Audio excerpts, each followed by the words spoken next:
Hello, on se retrouve aujourd'hui pour un nouvel épisode de Plaisir Astral pour introduire un petit peu le sujet des éléments en astrologie. On va aujourd'hui plus précisément parler du manque et des excès d'un élément dans votre thème astral et les impacts que ça a sur votre personnalité. Donc on va faire un très rapide rappel sur ce que c'est les éléments en astrologie.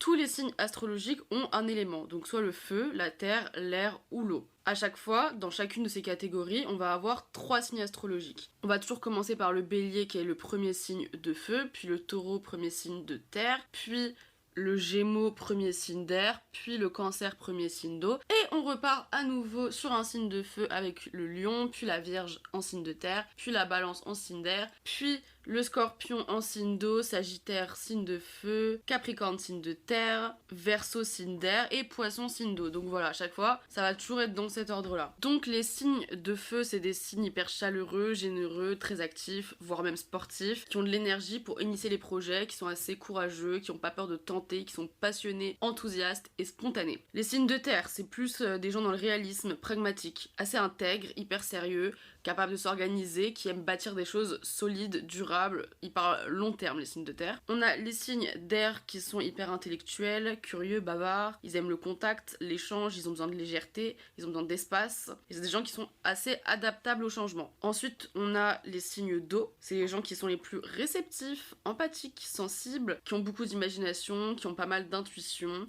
et souvent cette intuition qui prime sur la raison, surtout si vous avez très peu de terre dans votre thème astral. Pour savoir ce qui vous domine, je vous conseille d'aller générer gratuitement votre thème astral sur AstroThème ou sur n'importe quel autre site. Et donc une fois que vous avez cette roue zodiacale avec toutes vos planètes et tous vos signes, vous allez compter les planètes en signes. Et vous allez particulièrement faire attention au Soleil, à la Lune, à Vénus, Mercure, Mars et l'ascendant, qui est pas une planète mais un point, mais on y fait quand même attention, pour savoir s'ils tombent dans des signes d'eau, de terre, de feu ou d'air. Pourquoi ces planètes-là et pas les autres? Parce que les autres ça peut être très intéressant, mais ça parle que très peu de vous de manière individuelle, puisque ces planètes sont assez loin de nous justement. C'est ce qu'on appelle les planètes les plus lentes, donc de Jupiter, Saturne, Uranus et Pluton, et aussi Neptune, pardon. C'est beaucoup moins important, on va moins y faire attention, surtout si vous êtes débutant. Si vous êtes débutant, on se concentre vraiment à 100% sur les planètes personnelles, donc celles que j'ai citées tout à l'heure. Donc il y a des gens qui vont avoir des charts hyper équilibrés, qui vont avoir 25% de la planète en signe d'eau, 25 en terre, 25 en air, 25 en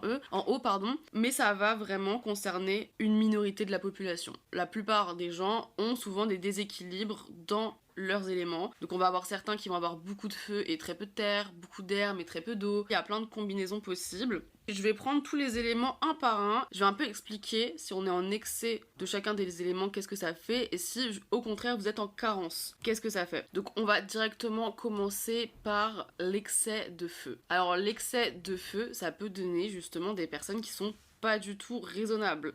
C'est des gens qui ne vont pas réfléchir avant d'agir et qui vont toujours être dans il faut faire, agir.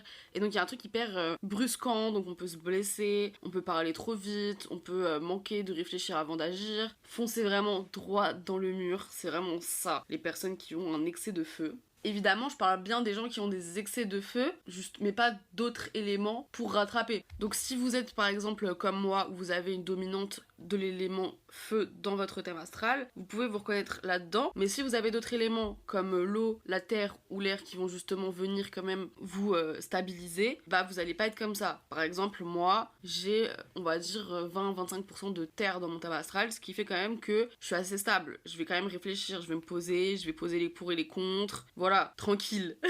Et donc au contraire, si vous manquez de feu, alors là ça peut être très compliqué justement d'agir, tout simplement. D'agir, d'oser. C'est souvent des gens hyper passifs, surtout si vous avez beaucoup d'eau dans votre thème astral. Et souvent c'est pas un hasard, hein. Les gens qui ont très peu de feu ont souvent beaucoup d'eau. Si en plus vous avez un Mars qui est mal aspecté ou qui est dans des signes où c'est un peu plus difficile d'agir, comme le cancer, le poisson, le taureau, voilà ce genre de signes, bah ça va être un peu difficile de se bouger le cul concrètement. La procrastination elle est là, on a du mal à se mettre à la tâche, on a du mal à être à la hauteur de ses objectifs parfois même, parce qu'on n'a pas cette impulsion justement de démarrer le truc, on n'ose pas, donc on peut être rapidement dans des situations qui nous bloquent, où on a vraiment du mal à avancer. Ensuite, l'élément de terre. Si vous manquez de terre, vous manquez de pragmatisme les gars. Mais vraiment, cet élément, quand on en manque, c'est on va manquer de réalisme, on peut être un petit peu perché, un peu dans ses rêves, on oublie très vite les contraintes de la réalité matérielle, ce qui peut faire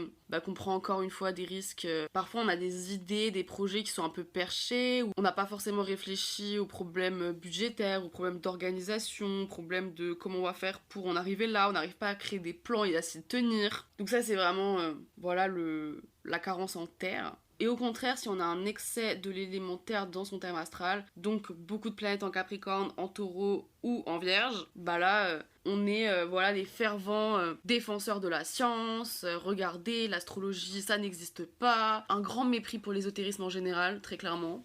On a du mal à croire, à avoir la foi. Souvent, c'est des gens qui ne sont pas religieux. C'est des gens qui vont vraiment croire en la science, mais à 100%. Je crois ce que je vois. Donc vraiment pragmatique, mais limite à en devenir chiant, quoi. Oui, mais regarde, si on va à tel endroit, ça peut être dangereux et on va attraper froid. Enfin bref, des gens qui ne prennent pas de risques, qui vont vraiment tout peser les pour et les contre, qui ont du mal à peut-être même être dans le fun, en quelquefois. Parce que le taureau, capricorne et vierge, quand on est en excès de ces éléments-là, de ces signes-là, on n'est pas fun, on est clairement pas fun, on est là, la vie elle est sérieuse, la vie elle doit être mesurée, pesée, jugée, toutes les actions qu'on fait elles doivent être contrôlées, donc il y a vraiment la notion de contrôle, il y a la notion de gestion, d'organisation. Ensuite, l'élément de l'air. Qu'est-ce qui se passe si on manque d'air ? Alors ça peut nous rendre un petit peu timide, un peu introverti, manquer d'air, un peu introverti, ouais, on a peut-être du mal à échanger avec les autres, à s'exprimer, à parler de nos idées. Et surtout, vraiment, le gros point sur lequel je vais insister, c'est qu'on va manquer de légèreté. L'air, justement, c'est un peu le côté on s'engage pas, on est là, tout est fluide, on est capable de s'adapter.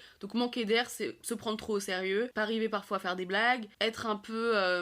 se prendre vraiment grave au sérieux. L'heure, c'est l'heure. On est là, on a du mal à prendre la vie avec fun, avec légèreté. Voilà, tout est trop lourd en fait quand on manque justement de cet élément. Surtout si vous manquez d'air et que vous avez beaucoup de signes de terre. Alors là, c'est un combo, je vous dis même pas le truc, quoi. Et donc, au contraire, si on a beaucoup d'air dans son thème astral, on a du mal à tenir des engagements, on a du mal à s'engager, on a du mal à respecter ce qu'on dit, on parle énormément, voire beaucoup trop même. On dit des choses qu'on ne devrait pas dire parfois, surtout si on est sur des signes comme le Gémeaux, la Balance, plus que le Verseau. On est...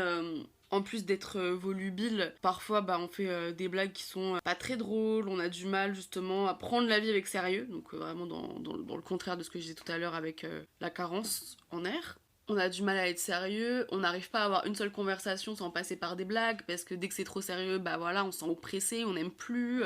On a besoin d'air, mais vraiment beaucoup d'air. Dès qu'on se sent étouffé, on va avoir tendance à fuir les situations, on va avoir tendance à initier des grands changements dans la vie dès qu'on se fait chier. Dans les bons côtés, on n'a pas peur de changer d'environnement du jour au lendemain, puisqu'on sait s'adapter, surtout avec le signe du Gémeaux. Et ensuite avec l'élément de l'eau, alors avoir trop d'eau c'est être submergé par ses émotions, par ses ressentis, et si on manque de l'élément terre pour se stabiliser, ça peut être très compliqué justement de revenir à la réalité, de sortir de l'imagination, de sortir des pensées, du fantasme, du rêve et de s'ancrer. Puisque quelque chose que je ne vous ai pas dit dans cet épisode mais qui est crucial pour ceux qui ne connaissaient pas les éléments en astrologie, c'est que la terre est compatible avec l'eau. C'est-à-dire que quand on a de l'eau justement et qu'on est submergé par ses émotions, avoir de la terre c'est hyper cool pour avoir le côté un peu pragmatique. Et surtout que grâce à la terre, on peut donner à nos rêves une forme de réalité. C'est-à-dire qu'on va les concrétiser, on va les faire exister dans la vraie vie. Puisque les rêves c'est vraiment typiquement eau et que la vraie vie et la réalisation c'est typiquement terre. Et donc le feu et l'air sont aussi les deux éléments qui vont ensemble. Le feu va aussi nourrir l'air. Les signes de feu s'entendent bien avec les signes d'air et les signes de terre s'entendent bien avec les signes d'eau. D'ailleurs, c'est bien pour ça qu'on appelle ça des opposés complémentaires. Chaque signe est en face d'un autre signe. Par exemple, le signe du bélier est un signe de feu et son opposé complémentaire, c'est le signe de la balance qui est un signe d'air. Donc voilà, les signes de feu sont toujours opposés aux signes d'air et les signes de terre sont toujours opposés aux signes d'eau. Je reprends sur ce que je disais sur les signes d'eau, parenthèse refermée, je sais plus où j'en étais. Ouais, je parlais du fait d'avoir trop d'eau et de la difficulté justement à sortir de la passivité et de réussir un petit peu à se réaliser. Et donc au contraire, si on manque d'eau dans son thème astral, on a peut-être parfois du mal à imaginer, on a du mal à faire de l'art, on peut avoir du mal aussi à accepter qu'on a des émotions. Surtout si vous avez beaucoup d'air en vous. Parce que l'air c'est vraiment un élément qui va nous faire prendre une forme de distance avec nos émotions et nos ressentis. Puisque c'est tellement cérébral ces signes-là qu'on a du mal à justement s'écouter, être dans le ressenti, de vraiment être en accord avec soi. Et donc voilà, manquer d'eau, c'est s'éloigner de ses émotions, c'est avoir du mal à les accepter, même parfois penser qu'elles sont étrangères à nous, donc avoir du mal à pleurer en public, avoir du mal à accepter ses émotions, avoir du mal à trouver de la légitimité dans ses émotions. Parfois on va se couper d'empathie, donc on peut aussi dire bon bah pour telle personne je n'ai plus d'empathie, je vais vraiment me couper, créer un mur. Donc ça peut être quelque chose qui peut arriver aussi quand on manque de l'élément eau. Et donc voilà, il y a un truc où c'est un peu, on est inconnu de l'empathie, de l'émotion. On parle pas complètement, puisque oui, peut-être que vous avez une carence en signe d'eau, mais bon, de l'autre côté, si vous avez des planètes en maison 4, 8 et 12, ça change aussi. Donc je vais quand même terminer l'épisode en expliquant un petit peu aussi les analogies avec les maisons. C'est que oui, peut-être que vous manquez d'un élément, vous avez un excès en élément, mais peut-être que ça va un petit peu se balancer grâce aux maisons. Dans le sens où les maisons, elles sont en lien avec les signes astrologiques. C'est pas la même chose. Donc attention, je n'ai pas dit que c'était la même chose, mais il y a des analogies à faire. C'est-à-dire que la maison 1 est associée à l'élément du feu, comme le bélier, qui est le premier signe, donc signe de feu. Voilà. Le 7e signe, qui est le signe de la balance, est un signe d'air. Et donc la 7e maison, associée à la balance, est aussi une maison qui transporte des énergies d'air. Donc voilà, peut-être que vous manquez d'air dans votre thème astral, mais si vous avez 4 planètes en maison 7, croyez-moi que vous ne manquez pas d'air au final. Donc n'hésitez pas à aller checker un peu vos maisons, voir les planètes elles tombent où, pour savoir s'il n'y a pas aussi un peu à nuancer tout ça, puisque c'est sûr que votre analyse elle va rester quand même limitée si vous vous limitez à l'analyse uniquement des signes astrologiques sans passer par les maisons. Et pour les plus avancés d'entre vous, n'hésitez pas à regarder les aspects que fait vos planètes. Oui, peut-être que vous manquez de feu, d'accord, mais si vous avez un soleil Mars, croyez-moi encore une fois que vous ne manquez pas de feu au final, puisque c'est un aspect qui va vraiment vous dynamiser votre soleil, vous donner plein d'énergie, et vous ressemblerez du coup à un petit bélier, croyez-moi. Donc il y a vraiment plein de choses à prendre en compte, mais voilà, ne paniquez pas si vous êtes débutant, déjà regardez un petit peu vos planètes en signe, ça va déjà vous aider et vous donner une première piste d'analyse. Puisqu'en astrologie, ça ne sert à rien de griller les étapes, de commencer à analyser les aspects alors que vous n'avez même pas encore compris les éléments avec les signes. On reste vraiment à la base, on essaye de comprendre ça, de bien l'assimiler, d'essayer de comprendre son thème, regardez ceux de vos proches si vous voulez vous entraîner, et ça sera déjà très bien pour commencer. Si cet épisode vous a été utile, n'hésitez pas à vous abonner au podcast, à laisser des petits commentaires sur YouTube, Apple Podcast, des petites étoiles sur Spotify, Apple Podcast. Et si vous voulez qu'on analyse en profondeur votre thème astral, je suis toujours disponible pour des consultations personnalisées. Vous pouvez m'envoyer un petit mail sur plaisirastral@gmail.com et on se retrouve dès la semaine prochaine pour le prochain épisode. Merci d'avoir écouté jusqu'au bout.